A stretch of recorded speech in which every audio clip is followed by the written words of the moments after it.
Welcome back. In this video, I want to talk to you about a couple of tools that I use and I believe that you should use to track your inbox deliverability and your email deliverability, right? So we're going to talk about kind of three different tools with three very specific purposes.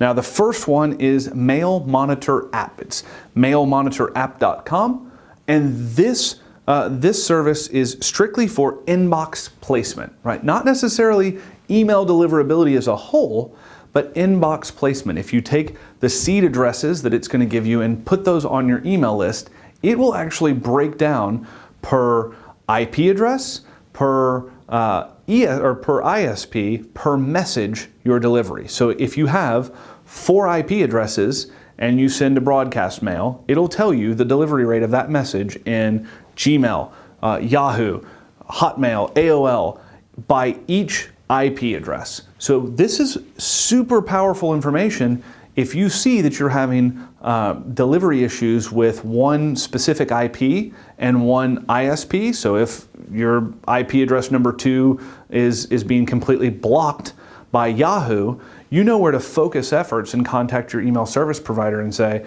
hey, I need to fix this, I'm having problems. This IP, I either need to rotate out and make sure that no email originates from this IP to Yahoo temporarily, or I need to contact Yahoo and figure out what the problem is, why it's being blocked. Is it a technical setup issue? Is something the matter? Is there a blacklist? We need to contact them and figure out what the source of this issue and this block is. So Mail Monitor App is the first tracking tool that I'd like you to go and sign up for. The second one is ReturnPath. Now, this is really going to monitor your sender reputation. This is predominantly going to be used for those of you who have dedicated IP addresses. If you don't have a dedicated IP, if you have a shared IP, then really you're not going to be able to use this. It's not going to be able to differentiate you or the other mailers on your IP. Now, you may be able to put that information in, you may be able to get some data, but more than likely, if you're on a shared IP, you're on a rotating block. So really, if you're a bulk mailer, if you're an enterprise level mailer, if you're sending millions of mails a month, then you need to have your own dedicated IPs. At Digital Marketer, I believe we currently have 6 IP addresses, and we send somewhere around 20 to 25 million emails a month, right, at Digital Marketer. Now, total company wide, we send somewhere around 100 million emails a month. 100 million total emails a month. So I can go in and monitor all of our different mailer reputations using ReturnPath, set up accounts, set up alerts, and know where I'm at. Now, this is a lagging indicator, so it's a 30-day rolling sender score. For us, we operate in the high 90s, so anything under about 93, and you're starting to see a negative impact on inbox deliverability. So if you are a dedicated or using dedicated IPs, you need to go to ReturnPath. The good news is it's my favorite price in the whole entire world, free. All right, free. Now, why is it free? Because senderscore.org, which is who is tracking and assigning your sender score, is a division of ReturnPath.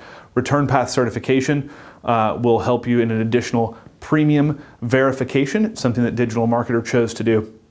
It's not at all inexpensive. It's based on volume, and I believe it costs us somewhere around $20,000 a year to be verified by ReturnPath, to be a ReturnPath verified bulk mailer. But it increases deliverability in several platforms. So if you're struggling with deliverability and you're an enterprise level solution, I'd start by signing up for an account at senderscore.org and then potentially talking to someone at your email service provider about becoming ReturnPath certified.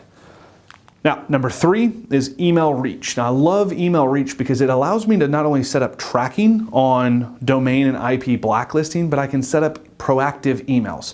So every morning I wake up and the first email I see in my inbox is from Email Reach. And it tells me IP blacklist pass, IP blacklist fail. And it lists out every domain that I'm tracking, every IP address that I'm tracking, and whether or not it passed or failed on a blacklist search. And if it failed, it lets me know which one, and I can click through and find out why and request to be delisted from that blacklist from one simple email. Now, I believe this is somewhere in the $100 to $200 a month range, it almost doesn't matter because it's worth every penny. If you're sending email, to have something proactively not only monitoring but telling you in the mornings that your emails are good or not is a nice comforting feeling. So Email Reach. They also have some amazing additional tools that'll do, it'll tell you and show you how your emails are looking in mobile. It'll tell you if you were rejected by a specific mail. It'll break down into the reasons why, so you can figure out if it was a formatting issue, an HTML issue, the content issue. It'll actually go in and tell you a little bit more information, and so will Mail Monitor app. But this is a real redundancy in two different systems. So these are the three tracking solutions that I like. I believe if you use all of them, you'll be spending less than $500 a month, and you'll really get some insight into what's happening with your email, and if you do have a problem, where you need to focus your efforts on fixing that problem.